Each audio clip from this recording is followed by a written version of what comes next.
If there is such a thing as getting your lick back in the NFL, that's exactly what the Tampa Bay Buccaneers did to the Houston Texans right here on primetime television, Monday Night Football at NRG Stadium with the 20-19 victory over the Houston Texans. Now, if you remember, if I could take you back down memory lane for just 1 second, the last time the Tampa Bay Buccaneers were in Houston, they lost a heartbreaker themselves to the Houston Texans when C.J. Stroud led a 75-yard touchdown drive to win the game.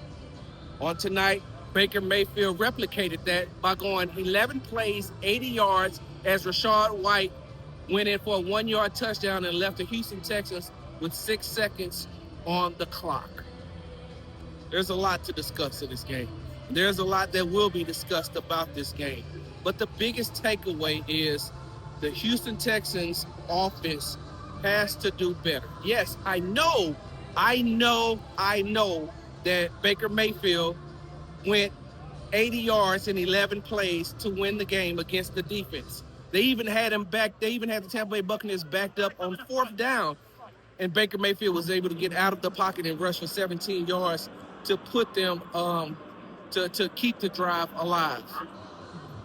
But this offense has to be better. This offense has to be better. This offense has to do better as far as the run game is concerned. We'll talk about that later on next week. My bad, I was saluting Texas President Mike Tomlin. But we'll look at this game and we'll talk about how the defense allowed that game-winning drive to go. But they were on the field for 72 plays.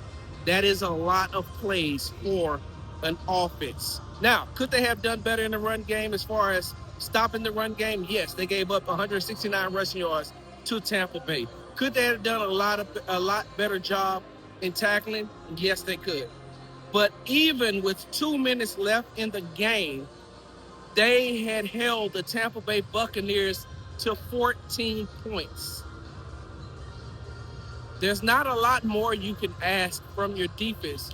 When you're looking at a bend but don't break type of defensive style, when you're looking at the aggressiveness that they play with, even they are going to get tired. So we have a lot to discuss on next week. But right here, the Houston Texans lose a heartbreaker to go down 0-2. To go down 0-2, they're still searching for their first victory in 2025, something that they hope to get in Jacksonville next week. Big Sarge, I'm out.